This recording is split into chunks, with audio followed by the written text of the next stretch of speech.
Bapak Ibu yang saya kasihi dalam Tuhan Yesus Kristus, kita akan melanjutkan pembahasan kita pada sesi yang kelima dengan tajuk karakteristik teologi reform, karakteristik teologi reformasi dan atau teologi reform.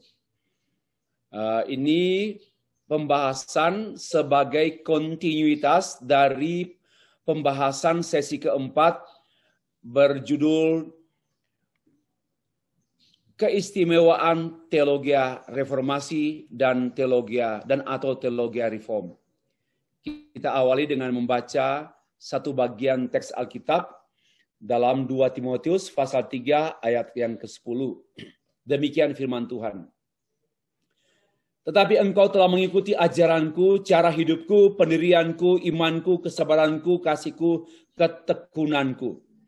Inilah pernyataan Paulus kepada Timotius setelah sekian waktu Paulus menjadi mentor bagi Timotius yang pastor, senior pastor atau pendeta senior dengan pendeta junior.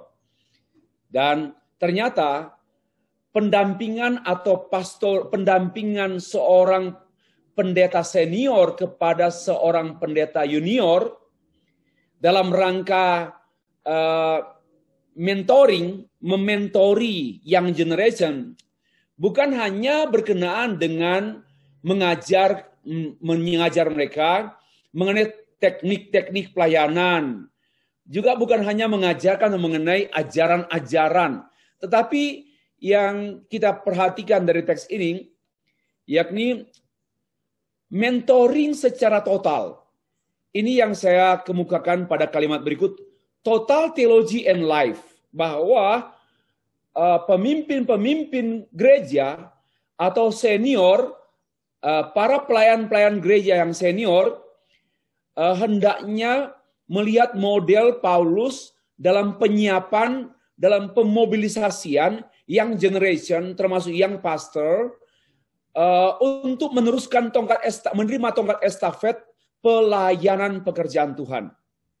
Dan figur atau model pemimpin, model seorang mentor kepada anak-anak atau kepada junior itu mentoring secara total. Yaitu saya sebut total theology and total life, bahkan total ministry. Ya, itu berkenaan dengan apa? Berkenaan dengan ajaran Paulus, cara hidup Paulus, pendirian Paulus. Pendirian ini berkenaan dengan keteguhan Paulus dalam mempertanggungjawabkan kebenaran, iman Paulus, kesabaran Paulus, kasih Paulus, ketekunan Paulus. Ini berbicara mengenai totalitas seorang pelayan Tuhan, totalitas seorang pendeta, seorang pastor. Ya, dan itu totalitas hidupnya. Nah, demikian pula pada waktu kita mempelajari mengenai teologi reform, kita tidak hanya mempelajari doktrin-doktrin, melainkan mempelajari teologi dan kehidupan reform. Ya, teologi dan kehidupan reform. Karena reform tidak hanya berhenti pada teologi dogmatik, tapi pada teologi kehidupan. Ya, teologi tidak hanya berhenti pada teologi dogmatik, pada rumusan dogmatis, tetapi juga pada kenyataan kehidupan yang adalah doctrinal life, kehidupan doktrinal, ya, living doctrine, doktrin yang hidup, true or genuine doctrine, living doctrine, dan juga doctrinal life. Dan itu menyangkut totalitas kehidupan. Dan saya percaya ini menjadi model pemimpin gereja. Ya, pemimpin gereja harus memiliki ajaran yang kuat. Ya, memiliki cara hidup yang sehat, pendirian yang kuat sehat, imannya, kesabarannya, kasihnya. Inilah model atau figur pemimpin gereja sepanjang masa. Dan model ini tentu berangkat dari Tuhan Yesus, yang adalah figur sempurna, yang kemudian menjadi figur Rasul Paulus Dan hal ini pun yang dikemukakan oleh Rasul Paulus kepada Timotius, ya, dan Paulus mengatakan, engkau telah mengikuti ajaranku, cara hidupku, pendirianku, imanku, kesabaranku, kasihku, ketekunanku. Artinya mengikuti model hidup secara utuh. Dan teologi reform, sekali lagi, berbicara mengenai model hidup secara utuh, bertolak dari teologi yang utuh. Bagi saya, profil seorang Kristen, profil seorang pemimpin gereja, profil seorang pelayan gereja tidak dapat dipisahkan dengan teologi, dengan doktrin, dengan pandangan, pemahaman yang dia pegang, dia anut, dia yakini, dia jalani. Inilah yang kita lihat pada sosok Rasul Paulus. Nah, bertolak dari teks ini kita mempelajari mengenai karakteristik teologi reform, itu juga mengungkapkan mengenai totalitas teologi and life. Kita mulai dengan pengantar. Untuk dapat mengidentifikasi secara jelas teologi reform dan untuk dapat dengan mudah membedakan jenis teologi ini dengan teologi yang lain, kita perlu mempelajari atau mengetahui karakteristik teologi reform. Jadi ada dua kegunaan, ada dua maksud mengapa kita perlu mempelajari karakteristik teologi reform. Supaya kita dapat membedakan dengan jenis-jenis teologi yang lain, tapi juga supaya kita dapat dengan terkait mampu mengidentifikasi, mampu membedakan, tapi juga menurut saya supaya kita memiliki pegangan. Kita sudah mampu mengidentifikasi this is reform theology, yang itu bukan reform theology. Nah, kita bisa membedakan, lalu kita pegang teologi reform dan menjadi pegangan kita. Itu maksud saya. Menjadi orang Kristen dan atau teologi reform atau teologi reform atau menjadi gereja reform bukanlah sekedar mengetahui teologianya, bukan juga sekedar mengaku I am reform pastor, my theology is reform theology, bukan sekedar pengetahuan dan juga bukan sekedar pengakuan. Ya. Dan juga bukan sekedar saya membela, I defense reform theology. Bukan. Ya, bukan. Bukan suatu perjalanan yang singkat. Ya, sesingkat 5 tahunkah atau sesingkat kuliah Bachelor Theology, sesingkat kuliah Master of Christian Science, Master of Christian Studies, atau sesingkat studi Master of Theology. Bukan. Bagi saya, to be a reform pastor or reform theologian, reform Christian, ini merupakan satu pengalaman sampai pada menjiwai bahwa reform teologi itu menjadi cara pikir, cara hidup seperti yang saya sudah kemukakan pada pembahasan sesi kedua. Jadi banyak, bukan sedikit orang yang ke Amerika atau ke Eropa belajar di sekolah teologi reform, tetapi waktu pulang ke Indonesia tidak nampak. Dia ada pengetahuannya tentang reform teologi, tapi tidak menjiwai dan tidak nampak pada spirit reformasi dalam dirinya. Dalam dirinya tidak nampak suatu semangat reformasi. Suatu api reformasi. Tidak ada. Karena itu, teologi reform ini sebenarnya bukan soal knowledge semata-mata. Juga bukan sekedar saya mengaku, I am reform. I have reform theology. I have a reform faith. Bukan. Tetapi itu akan nampak pada pribadi orang dan pelayanan orang tersebut yang benar-benar dijiwai. Dan karakternya itu karakter reform. Not only knowledge of reform teologi, tetapi memiliki karakter reform. Cara pikirnya, mindsetnya, cara hidupnya adalah cara hidup reform. Yaitu cara pikir yang senantiasa menjunjung tinggi Alkitab sebagai otoritas yang tertinggi. Cara pikirnya itu biblical mindset, biblical minded. Itulah orientasi hidupnya Bible, and apapun demi firman Allah. Itulah reform. Jadi jangan salah paham. Saya tidak mau menjadikan Bapak Ibu menjadi anggota gereja reform, bukan. Tetapi memiliki pikiran reform, memiliki cara pikir reform, memiliki kehidupan reform, memiliki jiwa, memiliki karakter reform yang berapi-api menegaskan mengenai kebenaran biblikal. Berapi-api memegang pilar-pilar kebenaran. Hanya oleh anugerah, hanya oleh pembenaran oleh iman, hanya oleh Kristus, hanya oleh iman, hanya oleh Kristus, dan semuanya hanya bagi kemuliaan Allah. Itulah spirit reformasi. Itu spirit reform yang harusnya ada pada setiap orang Kristen.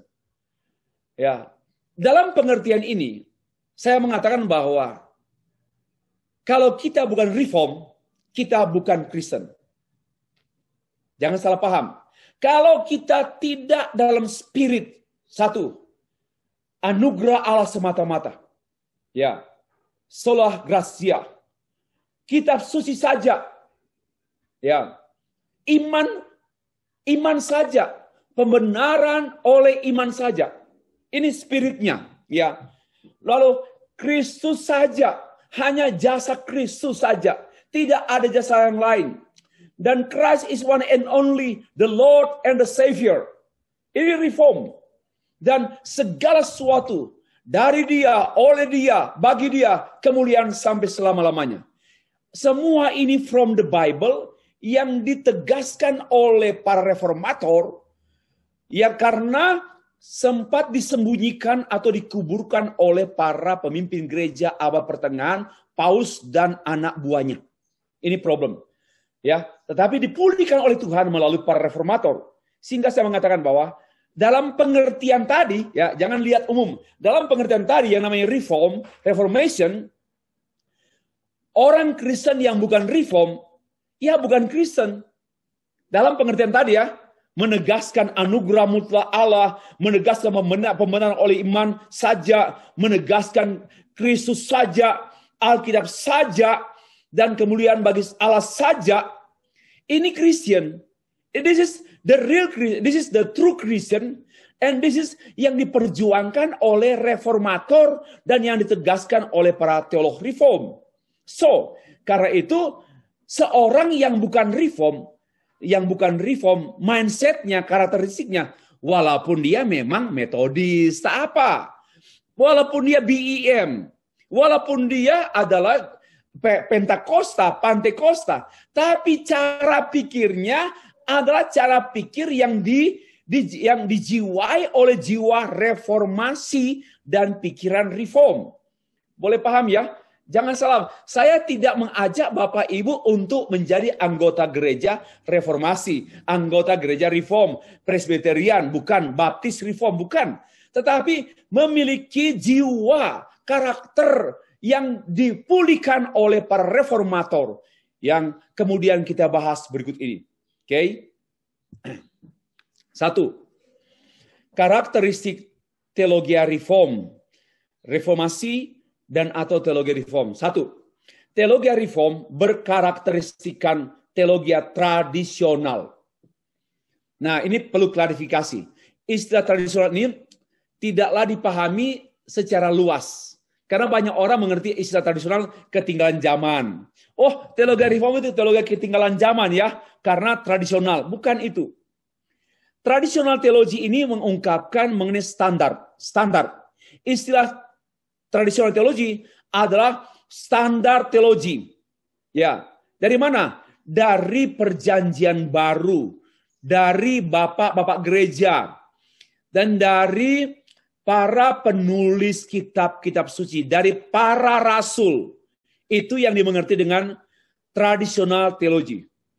Tolong kita tidak boleh menggunakan satu kata untuk menilai semua pemikiran. Harus lihat penggunaan pengertian istilah-istilah tertentu dalam konteks. Dan istilah teologi tradisional itu berkenaan dengan teologi seperti pengakuan Nisia, itu tradisional. Pengakuan iman rasuli, itu tradisional. Itu standar yang sudah baku.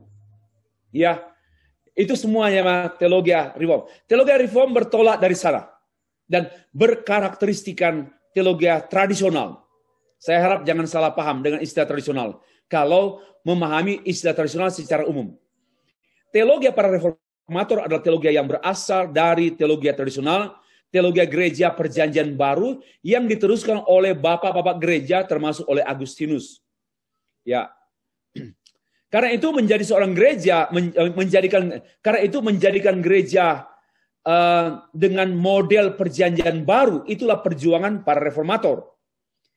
Di antaranya memperlakukan Alkitab secara pantas.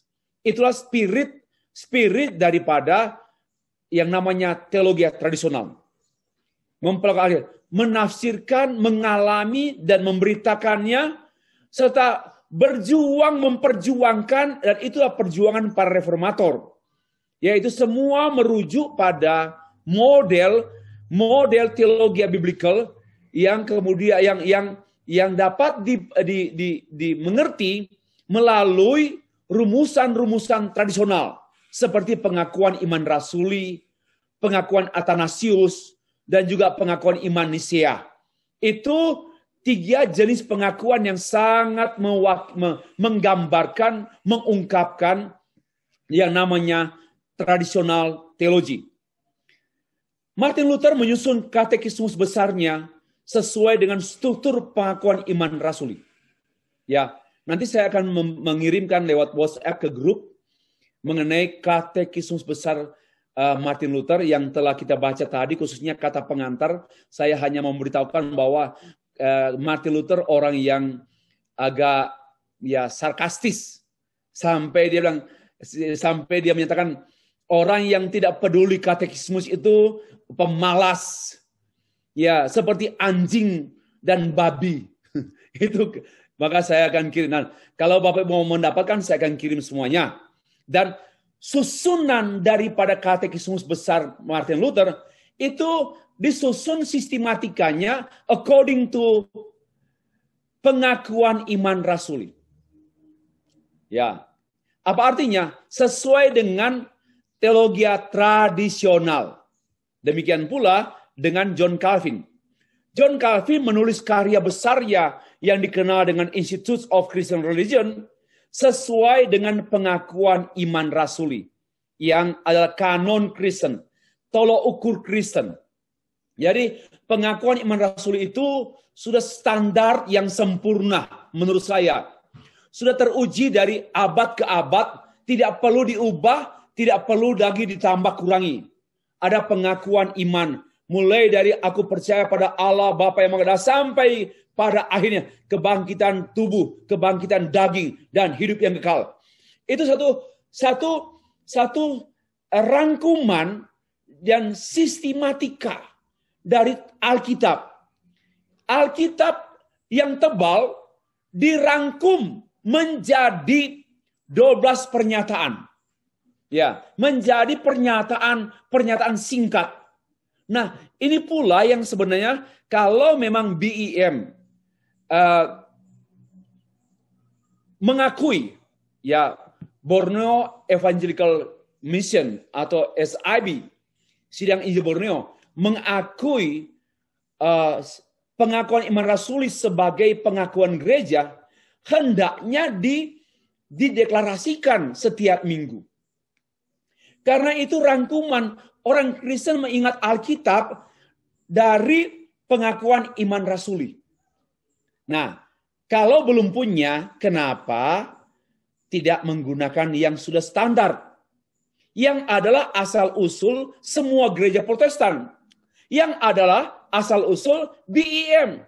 Walaupun misionaris yang datang ke Sabah Sarawak adalah dari Australia, tetapi mereka pun adalah dari Inggris.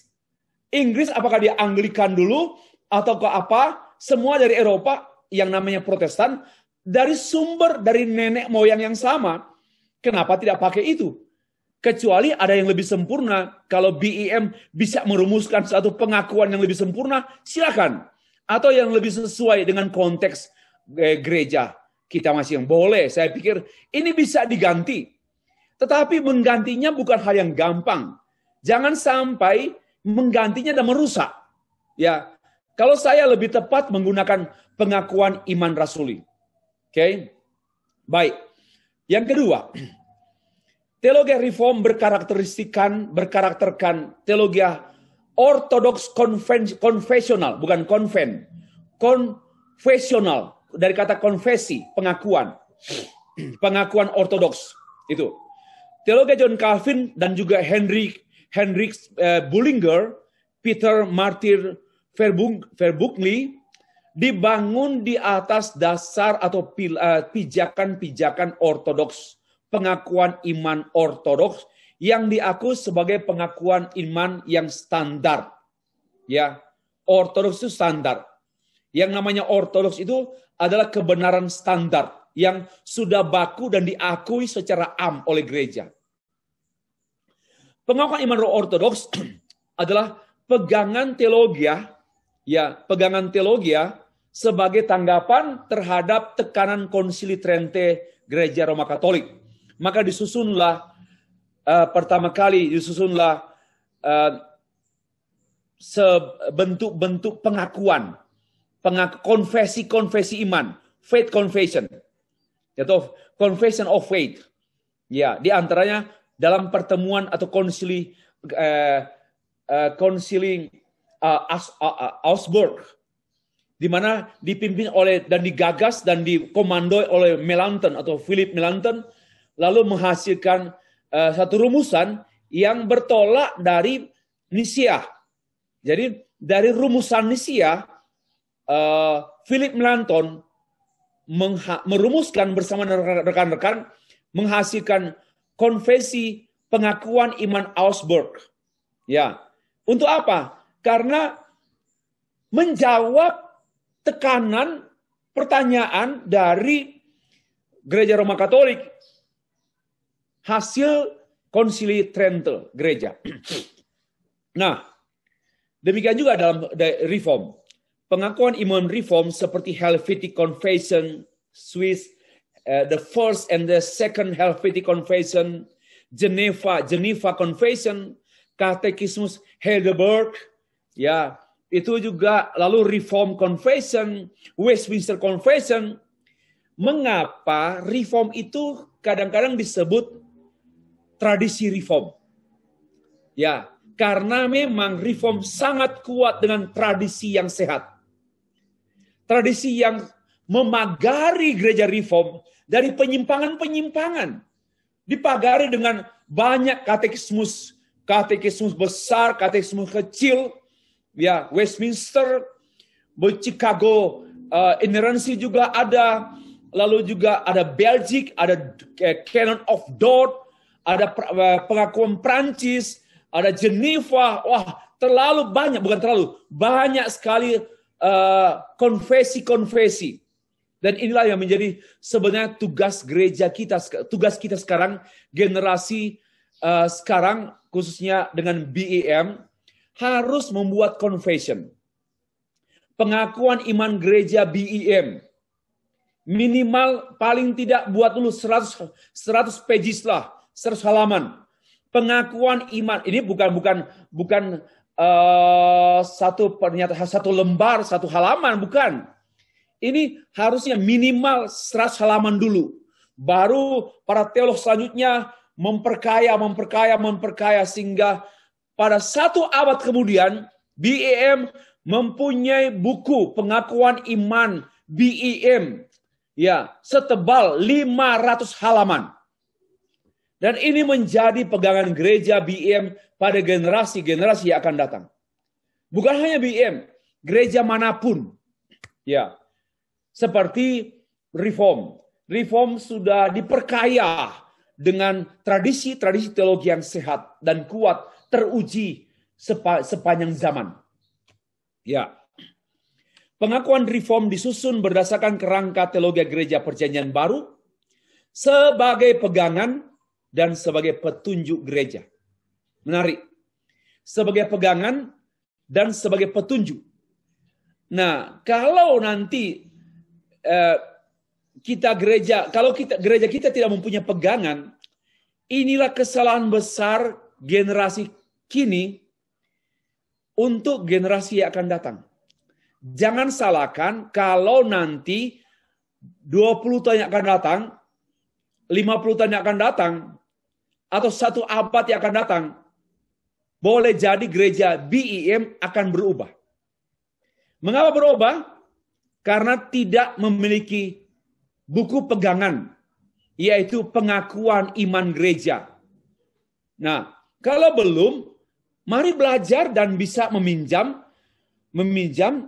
tradisi-tradisi pengakuan iman gereja atau pengakuan iman teologi reform seperti ini.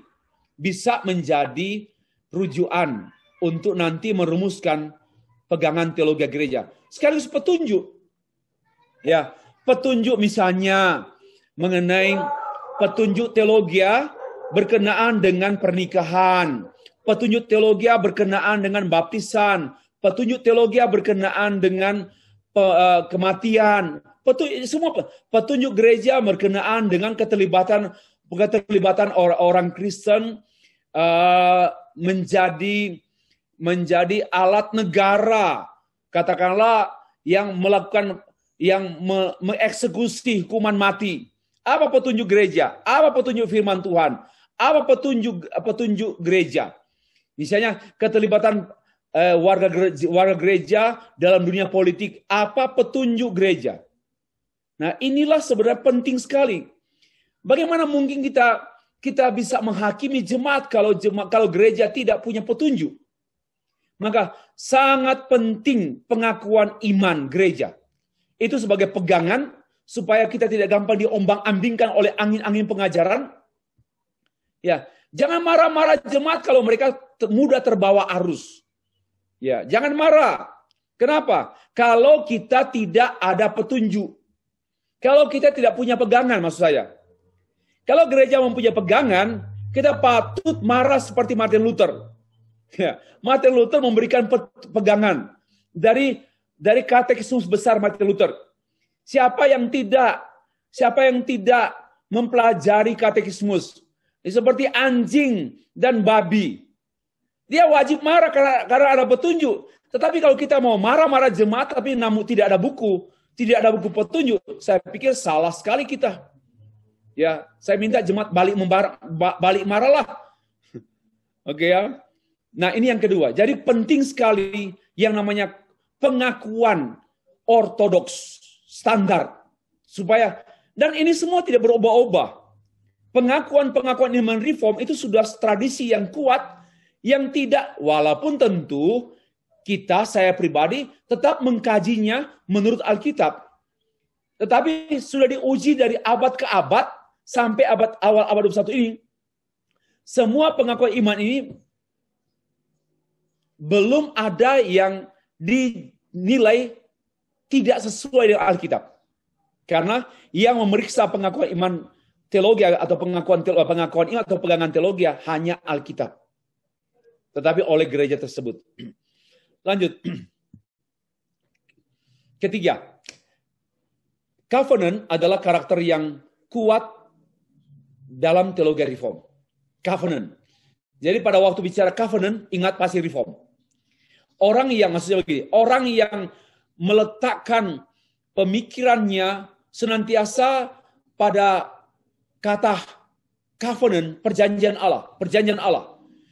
Membicarakan mengenai teologi apapun bertolak dari perjanjian Allah atau teologi federal, ini semua dikaitkan dengan sangat akrab dengan teologi reform. Para teolog reform menjelaskan seluruh Alkitab dalam satu garis utama yang dikenal dengan golden thread atau benang merah. Seluruh Alkitab dari Kejadian sampai Wahyu itu dimengerti dengan satu kata, perjanjian. Karena itu memang tidaklah salah kalau ada sebutan New Testament and Old Testament. Ya, itu bahasa Inggrisnya Testament. Nah, tapi juga dipahami berkaitan erat dengan covenant. Bahwa dari Kejadian pasal 2 sampai Maleaki dan dari Matius sampai Wahyu, seluruh Alkitab ini, tulisan dalam Alkitab ini adalah firman Allah, sangat mudah dimengerti dengan istilah perjanjian Allah. Ya, John Calvin dan Bullinger menyatakan bahwa semua yang tertulis dalam Alkitab adalah perjanjian anugerah Allah. Kecuali mungkin Kejadian 1. Ya. Seluruh Alkitab dimengerti sebagai perjanjian Allah, perjanjian baru, perjanjian lama dan perjanjian baru. Kenapa? Itu berbicara mengenai segala sesuatu yang ada dalam Alkitab, baik peristiwa, pengajaran, kebenaran-kebenaran dari peristiwa, firman Allah, semua itu dari God's idea, ide Allah, inisiatif Allah, plan Allah, rencana Allah, action Allah, proses Allah, fulfillment-nya Allah, konsumasinya Allah. Dan ini semua adalah perjanjian Allah. Allah menjadi kunci dunia ini, kunci Alkitab, dan kunci hidup kita, kunci gereja. God is the key. Christ is the key. Holy Spirit is the key. Ini semua. Coba kita memperhatikan Sulaiman. Reform, mula-mula kata perjanjian Allah itu dibagi, dikemukakan dalam tiga perjanjian Allah. Tapi kemudian dalam perkembangan selanjutnya, Reform mengakui ada perjanjian permulaan, perjanjian pemeliharaan, perjanjian berkat itu dengan Abraham, perjanjian permulaan itu dengan penciptaan Adam, lalu pemeliharaan, perjanjian Abraham itu perjanjian berkat, perjanjian hukum dengan Musa, perjanjian Daud, perjanjian kerajaan dengan Daud, dan perjanjian penebusan dengan Kristus. Ini satu mata rantai covenants, God's covenant. Nah, ini sangat mudah menolong kita untuk mengerti Alkitab. Ya, dengan tema yang menonjol ini. Dan inilah yang menjadi karakteristik teologi reform. Kata covenant ini sebenarnya mengungkapkan mengenai kedaulatan Allah. Ya, bahwa Allah lah yang mempunyai ide awal, gagasan awal. Allah pula yang menetapkan rencana. Allah juga yang melaksanakan rencananya sesuai dengan idenya. Allah juga yang mengontrol pelaksanaan rencananya. Allah juga yang mengeksekusi. Allah juga yang menggenapi. Dan Allah juga yang menyempurnakan. Ini yang namanya covenant. Kita mengerti kan covenant? Allah mengajak umatnya Abraham untuk membuat perjanjian. Dan sebelum Abraham, Allah membuat perjanjian dengan Adam. Semua buah di taman ini, jangan kau makan buahnya. Ya. Pada waktu kamu makannya, pastilah engkau mati. Ya. Ini sebenarnya bukan perjanjian kematian. Perjanjian kehidupan. Jika engkau tidak makan, engkau hidup. Ya, ini sudah sebenarnya untuk apa sih Allah membuat perjanjian dengan manusia ciptaannya? Bagi saya ini satu hal yang luar biasa. Kenapa? Allah yang adalah pencipta, penguasa, pemilik, mau membuat perjanjian dengan manusia ciptaannya. Inilah yang namanya juga, di dalam kata covenant ini, selain mengungkapkan God's sovereignty, kedaulatan Allah, juga mengungkapkan mengenai anugerah Allah. Kenapa? Allah yang menggagas, Allah yang berinisiatif aktif, Allah yang datang, Allah yang memberikan jangan makan. Ya. Kemudian perjanjian Allah juga muncul pada Kejadian 3 ayat 15. Keturunan perempuan ini, keturunan ular akan meremukan tumit dari keturunan perempuan, tetapi keturunan perempuan akan meremukan kepala keturunan ular.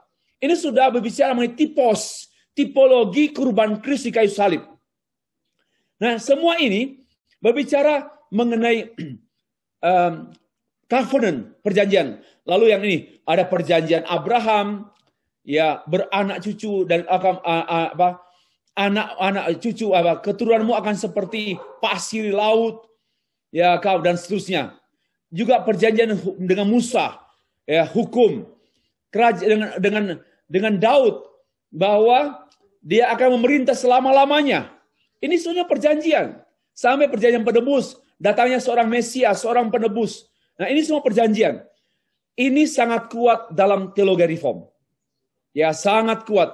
Dan ini mempermudah jemaat mengerti Alkitab. Ya, dengar baik-baik. Teologi covenant yang adalah teologi reform sangat menolong jemaat untuk mengerti Alkitab yang tebal. Ya, ribuan halaman dimengerti hanya mungkin dalam 3 halaman. Bahkan bisa 1 halaman kita bisa paham. Ya, ini karakter yang ketiga. Sebab yang keempat, teologi reform berkarakterkan teologi eklesiastikal atau teologi kegerejawian. Ya. Perhatian teologi reform itu adalah pada gereja. Semua pemikiran teologi para reformator disusun untuk kepentingan gereja. Untuk pertama-tama mengembalikan gereja kepada Alkitab, kepada gereja Yesus Kristus. Membangun gereja, mempertahankan natur gereja yang adalah gereja perjanjian baru. Gereja perjanjian baru merupakan model daripada pemikiran teologi gereja para reformator. Jadi fokus perhatian para reformator adalah gereja. Para reformator berjuang membangun gereja dengan teologi biblikal. Martin Luther berkhotbah ribuan kali demi gereja, untuk membangun gereja, menulis buku-buku, mengubah lagu-lagu gerejawi. Itu semua itu dia perjuangkan karena dia mencintai gereja. Karena prinsipnya jika dia mencintai gereja karena dia mencintai Kristus. Mencintai gereja sebagai manifestasi mengasihi Kristus. Ya, mengasihi Kristus itu mengasihi firman Allah. Maka itu dia menulis firman dalam bentuk buku-buku. Firman Allah yang sudah paten 66 kitab ditulis ulang dalam bentuk penjelasan, dalam bentuk pengajaran, dalam bentuk katekismus besar, katekismus kecil, dan risalah-risalah dan buku-buku yang lain. Juga dia mengubah lagu-lagu gereja. Semuanya demi gereja. Demikian pula John Calvin. John Calvin menghabiskan seluruh energi hidupnya. Menghabiskan seluruh energi dan hidupnya untuk kepentingan gereja. Yang kemudian saya membaca satu buku, ada istilah a high churchman. 2 orang yang dicap atau yang dilabeli dengan label seorang manusia gereja yang tinggi, ya. A high church man, manusia gereja yang agung. Siapa dia? Martin Luther dan John Calvin. Kenapa? Karena kedua orang ini menghabiskan hidupnya, energinya, dan waktunya setelah reformasi adalah untuk gereja. Ya, meyakini bahwa gereja adalah panggilannya. Karena itu dengan sekuat tenaga, sekalipun John Calvin adalah hamba Tuhan yang sering sakit. Dalam kondisi sakit dia menulis banyak buku. Dan semua buku-buku yang dia tulis, dia maksudkan untuk kepentingan gereja. Dia mau memberi buah-buah bagi gereja. Kalau kita lihat tulisan berikut ini, John Calvin punya komitmen dan doa. John Calvin Commitments. Saya mengutip dari satu buku theological history, in any event, ya, dalam peristiwa apapun, I can furnish a very clear testimony of my great zeal and effort, ya, to carry out this task for God's church. Dalam peristiwa apapun, saya menjelaskan satu testimoni yang sangat clear mengenai panggilan saya, my great zeal, mengenai tugas saya dan usaha saya, my great zeal and effort to carry out, untuk melaksanakan, to carry out this task, tugas ini. Untuk apa? For God's church, untuk gereja Tuhan. Mari kita belajar dari John Calvin.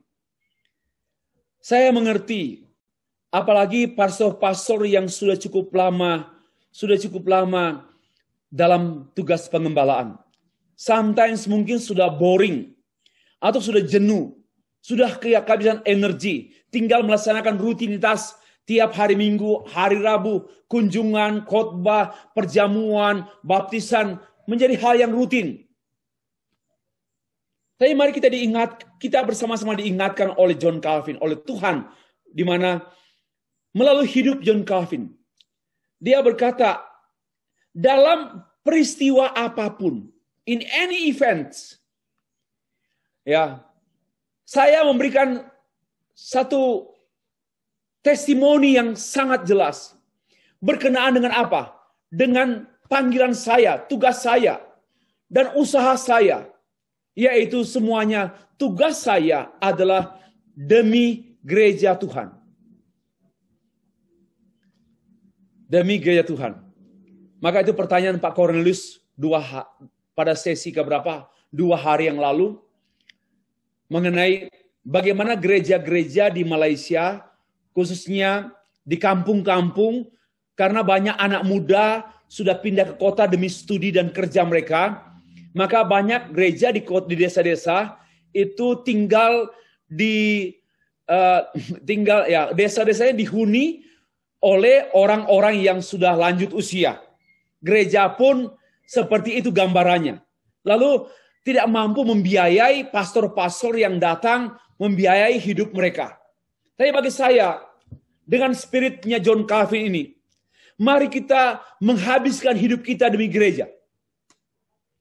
Ya, menghabiskan energi, perhatian kita, semuanya demi gereja Yesus Kristus. Memang kita melayani Allah, tapi Allah melayani gerejanya. Ini pemahaman saya. Saya tidak melayani gereja. Saya melayani Allahku, dan dengan harapan Allahkulah yang melayani gerejanya. Tetapi tanggung jawab saya harus bekerja keras, menghasilkan buah-buah, karya-karya, khotbah-khotbah, tulisan-tulisan, pemikiran-pemikiran, dan kehidupan yang untuk gereja. Gereja apa? Gereja dibangun, gereja kuat, gereja terpelihara, sampai Tuhan datang menjemput gereja, dan gereja diangkat bersama-sama. Jangan sampai gereja ditinggalkan. Nah, that's the John Calvin's commitment. Lalu ada John Calvin's prayer. I shall think my work has appeared at an opportunity time as soon as I perceive then that it has borne some richer fruit of the church of God, that therefore this is my only prayer. Ini yang saya akan pikirkan tentang pekerjaan saya yang nampak sebagai satu kesempatan waktu, peluang emas untuk saya. Wow. Ya, opportunity time yang segera saya menerima. Ya, segera saya menerimanya, saya berusaha untuk menghasilkan buah-buah yang lebih kaya lagi. Richer fruit. Untuk apa? For the church of God. Untuk gereja Allah, untuk gereja Tuhan. Ya.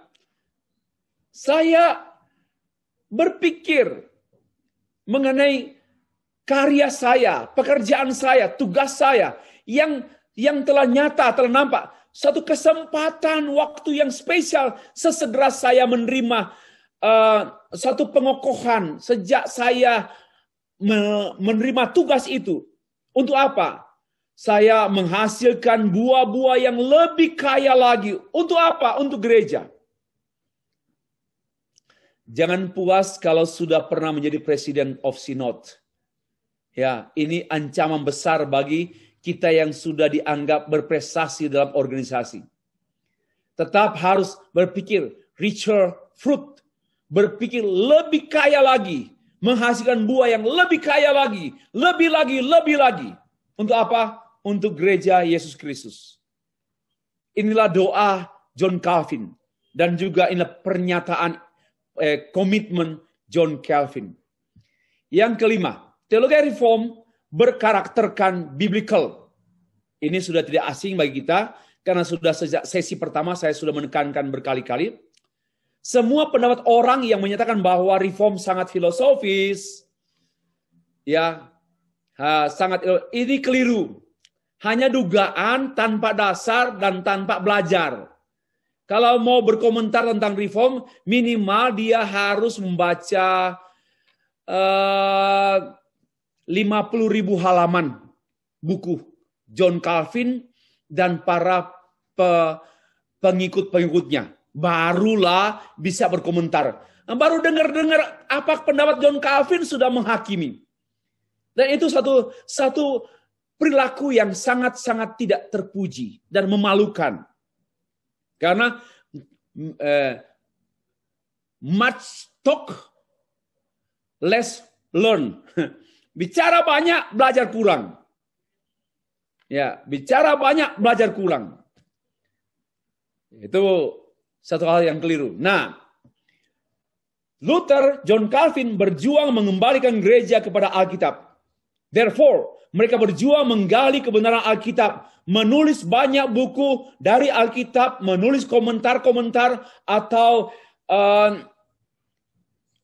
penafsiran-penafsiran, buku-buku tafsir, banyak sekali. Ini minimal 2 orang, belum lagi dengan penerusnya mereka, penerus mereka. Ya. Kenapa? Karena pikirannya para reformator adalah pikiran biblical. Coba Luther sendiri mereformasi gereja ini dengan Alkitab. Pada waktu dia mempelajari kitab Mazmur, kitab Galatia, kitab Roma, ya, kitab Roma adalah buku yang paling dekat di hati Luther. Yang dia sebut istri pertamanya. Istri pertama Luther yaitu The Book of the Romans. Ya, buku kitab Roma. Ya, itu tulisnya. Dia banyak membaca, mempelajari, menulis, mengajarkannya, dan dengan demikian dia Tuhan memakai dia mereformasi gereja. Dengan kata lain, bahwa Alkitablah, firman Allah lah yang mereformasi gereja. Demikian pula dengan Calvin. Calvin pun demikian. Yang mereformasi gereja melalui figur Calvin, pemikiran Calvin adalah firman Tuhan. Dalam tulisan John Lake, saya mengutip pernyataan John Lake demikian. Reform theology has always been intensely biblical. Teologi reform harus selalu telah secara intensely dan bertujuan semuanya biblical. Ya, biblical. Lebih jauh lagi, one of the most striking characteristic of Calvin's work as theologian is his synthesis of the work of the exegete and the systematic theology and the preacher. Nah, apa artinya? Perjuangan Calvin dalam seluruh hidupnya, Dia mensintesiskan antara karya-karya mengeksegese Alkitab dengan dia merumuskan teologi dengan teologi sistematika dan dia mengkhotbahkannya. Antara Alkitab yang dia eksegese, teologi yang dia rumuskan dan yang dia khotbahkan itu satu hal yang integrated. Satu hal yang terintegrasi. Ya. Jadi tidak heran memang mereka adalah orang-orang yang biblical, yang memiliki biblical minded. Ya. Itu nampak dari tulisan-tulisan mereka. Mari kita baca lebih lanjut apa yang kita bisa kemukakan mengenai John Calvin. Pada waktu John Calvin menulis bukunya The Institute of Christian Religion, dia menyampaikan maksudnya demikian. My purpose has been so to prepare and instruct those who wish give themselves to the study of theology that may, ya, supaya mereka that may have easy access to the reading of the Holy Scripture. Jadi semua karya Calvin, buku-bukunya adalah untuk membuat orang Kristen membaca Alkitab. Jadi salahlah selama ini orang menduga Calvin yang katanya tidak biblical, tidak, itu filosofis saja. Ya, terlalu banyak doktrin-doktrin, keliru. Maka itu bacalah banyak-banyak. Jangan malas membaca, banyak ngomong. Itu dosa besar, ya. Ya, dosa besar hamba Tuhan yaitu banyak ngomong, banyak menghakimi, banyak sikap negatif, tapi kurang membaca. Ini satu tindakan yang mempermalukan diri sendiri dan yang membuat Petrus di sorga garuk kepala. Lihat hamba-hamba Tuhan seperti ini. Ya, perhatikan. My purpose has been so to prepare. Maksud saya untuk menulis, ya, untuk menyiapkan, prepare, menyediakan dan memberi petunjuk, menginstruct mereka yang ingin dan memberikan pada mereka satu studi teologi, ya, studi teologi yang menjadi may have access, yang menyediakan pintu masuk yang mudah. Untuk apa? Untuk membaca kitab suci. Apa artinya? Seluruh teologi John Calvin adalah menolong gereja, menolong orang percaya, kaum awam hamba Tuhan, supaya mereka mudah mengerti kitab suci. Wow. Ya, sangat-sangat membekas. Ya. Lanjut yang keenam. Teologi reform berkarakteristikkan praktikal and simplicitas. Kembali, bukan sedikit orang berkomentar bahwa teologi reform adalah teologi yang argumentatif, ya, suka debat-debat, ya, akademis sekali, Pak, kritis sekali, Pak, suka dipahami, sulit dimengerti, tidak praktis, Pak. Teologi John Calvin itu di atas sorga. Tidak kena tanah, tidak injak tanah. Teologi Calvin itu di mimbar-mimbar, Pak. Di sekolah-sekolah, di kelas-kelas teologi. Tidak sesuai dengan tidak relevan dengan kenyataan kehidupan orang Kristen hadapi. Keliru. Ini lagi, kurang membaca, banyak ngomong. Atau mungkin juga sudah antipati, sudah sentimen, lalu nggak tertarik membaca. Dan lebih suka mendengar hal-hal yang negatif tentang pikiran-pikiran John Calvin. Akhirnya berkomentar negatif juga. Sama dengan pikirannya yang pada hakikatnya negatif. Mari, konteks Calvin pada masanya menuntut ia harus mempertanggungjawabkan ajarannya dengan argumentasi biblikal dan kuat secara akademis. Dan saya percaya memang teologi sekarang harus kuat secara akademis. Bukan main-main. Ini kebenaran Allah bukan gampangan.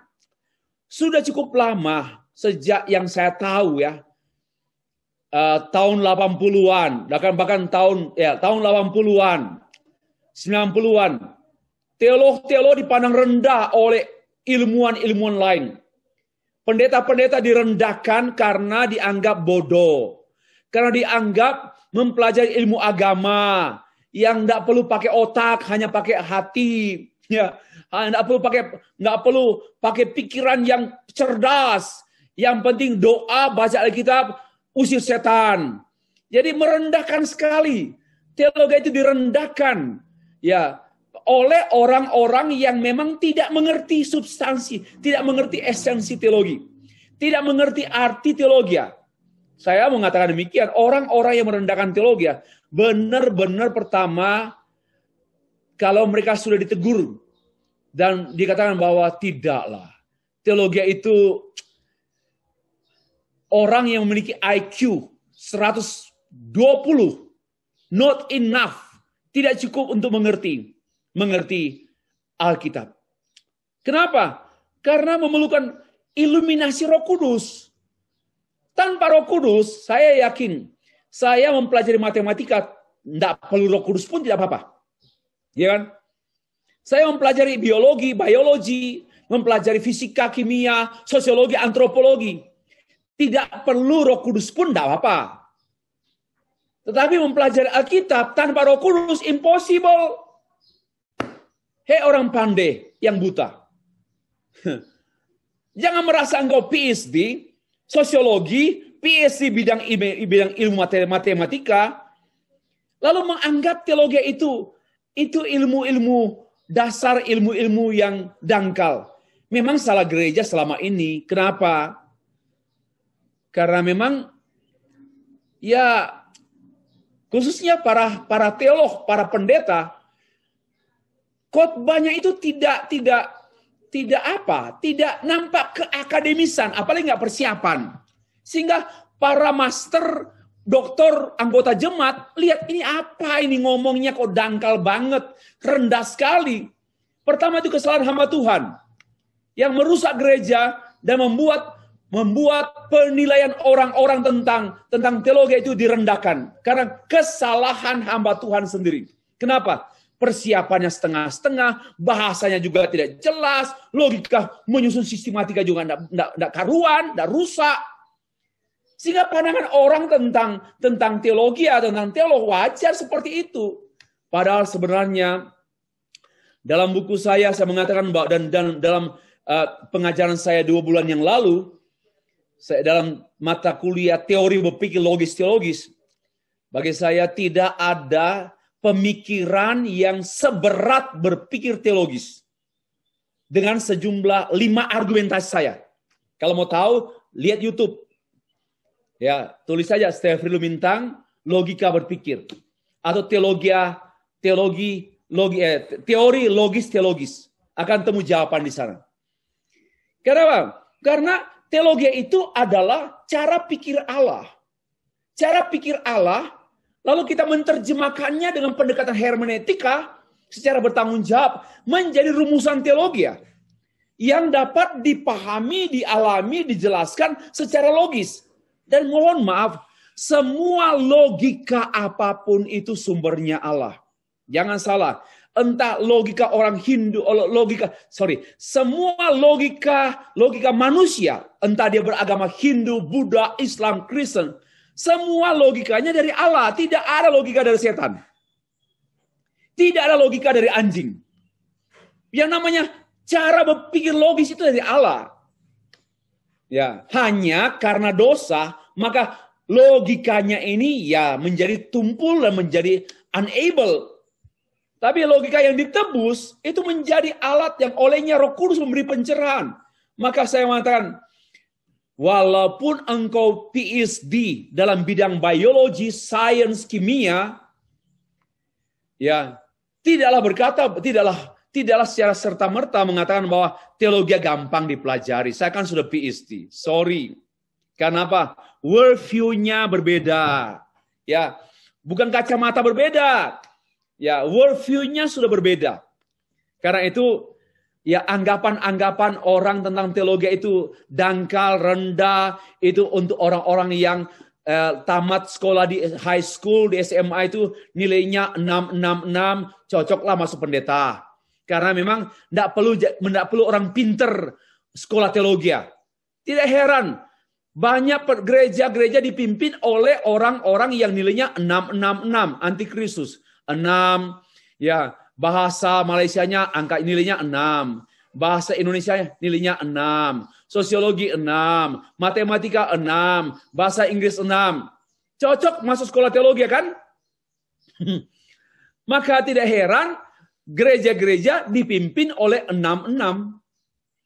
Dan tidak heran gereja tidak maju-maju. Bagi saya, bukan soal orang pandai yang harus ke gereja, ke sekolah teologi. Tapi tentu yang pertama orang-orang yang dipanggil Tuhan untuk hak khusus. Bukan tugas khusus lagi. Hak khusus. Dan pasti itu memberikan pencerahan. Kenapa? Roh Kudus membukakan. Dan ini yang argumentasi saya mengenai teologi reform itu bersifat praktis, tetapi disalahpahami dengan dua kutub. Ya, satu menganggap remeh. Ya, tapi yang satu menekankan terlalu tinggi Pak teologi Calvin. Filosofis banget, filosofis sekali. Keliru. Ya, dan memang saya setuju. Teologi itu berat. Maka itu mengambil kuliah untuk bachelor ya 5 tahun. Untuk sarjana teologi 5 tahun. Dan sungguh-sungguh sebenarnya harus mempelajari bahasa Ibrani, bahasa Yunani, bahasa Jerman, bahasa Latin. Cuma sekarang gereja sejak 20 tahun terakhir ini di Indonesia lagi, hampir tidak ada bahasa itu. Padahal orang dulu, angkatan 50-an, 60-an sejauh yang saya tahu, mereka yang studi ke Jerman, belajar bahasa Jerman, bahasa Inggris ya sudah oke. Belajar bahasa Aramaik, belajar bahasa Hebrew itu bukan soal hanya tahu tensis, tetapi mengerti bahkan bercakap-cakap, membaca dengan lancar. Sudah berbeda. Menurut saya, program master dan doktor dalam 10-20 tahun terakhir ini di Indonesia khususnya merosot. Tidak lagi seperti seorang yang belajar doktor teologi di Inggris, di Belanda, di Jerman. Wow, mereka betul-betul kerja keras. Sekarang kuliah satu mata kuliah orang doktor hanya tugas buat satu paper 6 halaman. Nggak ada bacaan wajib. Saya sangat sedih dengan program doktor. Banyak, tidak semua. Di Indonesia. Yang mutunya, penyelenggaraannya, pengelolaannya, kelas manajemennya, itu betul-betul rendah sekali. Seorang dokter menurut saya, sejauh yang saya tahu, waktu saya mengambil kuliah pertama kali pun untuk program doktor pun, wajib membaca 2.400 halaman dan itu harus diuji. Seluruh buku yang saya baca 240 halaman diuji oleh profesor. Itu baru salah satu tugas, belum buat paper one subject, 3 papers. Sekarang betul-betul tidak betul. Nah, kembali. Jadi sekali lagi, teologi reform bukanlah hal yang tinggi-tinggi, yang berat-berat, yang tak terjangkau. Tidak ada yang tidak dapat dijangkau oleh karena pekerjaan Roh Kudus. Namun, apabila didalami, sebenarnya teologi reform itu sangat mudah. Sangat praktis untuk kehidupan yang sederhana. Kenapa? Dapat membaca Alkitab dan dapat menuntun orang dengan kebenaran Alkitab. Itu praktis. Seperti ini. John Calvin menulis bukunya Institut bukan untuk kepentingan akademis. Bukan untuk para ahli. Bukan untuk pemuasan doktrinal. Melainkan, my purpose, bla bla bla bla bla, was solely to true godliness. Jadi, tujuannya Calvin menulis buku-bukunya, semata-mata untuk kesalehan yang sejati orang Kristen. Ya, jangan bilang tidak praktis. Untuk kesalehan yang sejati orang Kristen. Dia menulis buku-buku itu ya memang ketat akademisnya karena menyangkut objektivitas, karena menyangkut pertanggungjawaban kebenaran. Tetapi yang utama itu untuk true godliness. Kesalehan yang sejati. Kesalehan yang sejati atau kerohanian yang benar, yang tentu lahir dari doktrin yang benar. Teologi atau doktrin yang ketat, namun bersifat simplisitas, yakni untuk kepentingan gereja, untuk liturgi, pengaturan gereja, dan bahkan untuk gaya kehidupan Kristen. Jadi kelirulah kalau ada yang berpendapat bahwa teologi reform itu terlalu dogmatis, terlalu akademis, tidak praktis. Keliru. Simplisitas yang dimaksudkan adalah tidak ada ketidaksesuaian antara yang dipahami dan yang dialami. Juga tidak ada ketidaksesuaian atau kontradiksi dalam seluruh doktrin Kristen reform. Itu namanya simplisitas. Yang terakhir penutup. Keenam karakteristik teologi reform yang baru saja dipaparkan atau dikemukakan tadi. Untuk apa? Untuk membedakannya dengan yang non-reform dan untuk menjaga agar gereja tidak menyimpang, tidak melenceng, tidak ke kanan dan ke kiri, tapi lurus pada kebenaran Alkitab. Ya. Kedua, keenam karakteristik. Apakah dia teologi reform yang tradisional, ortodoks, konvensional, covenantal, ecclesiastical, biblical, praktikal, simplisitas. Semuanya ini adalah satu kesatuan untuk menjaga kesetiaan gereja pada Kristus. Kepada firman, pada Alkitab. Setia pada Kristus sama dengan setia pada kitab suci. Terakhir, teologi reform tidak akan berubah sepanjang masa. Kalau ada yang berubah, orangnya yang berubah. Dengar saya baik-baik. Teologi reform tidak akan berubah sepanjang masa sejak abad 16. Bahkan sejak abad 1. Gereja, karena teologi reform bukan menyampaikan hal yang baru, melainkan hal yang pernah ada pada gereja mula-mula. Gereja perjanjian baru. Lalu ditegaskan oleh teolog reform, ya, maka dan tidak berubah sepanjang masa. Kalau ada, misalnya kita tadi malam membahas beberapa gereja di Eropa yang dulu ada Presbyterian, tapi kemudian hilang, bukan teologi yang hilang, tapi orang-orangnya itu yang hilang, yang berubah, yang duluan sebelumnya berubah lalu hilang, ya. Teologi reform tidak akan berubah. Karena itu ia memiliki kuasa mengubah. Sebab hanya yang tidak berubah, yang konsisten, yang dapat mengubah. Keyakinan saya teologi reform akan menolong banyak gereja untuk bertahan. Untuk senantiasa kembali pada Alkitab. Untuk senantiasa kembali kepada natur gereja Yesus Kristus. Kiranya pemaparan saya ini atau penjelasan saya ini menambah gairah belajar Bapak Ibu, menambah ketertarikan Bapak Ibu mengenai historical theology, di antaranya mempelajari teologi reform. Terima kasih.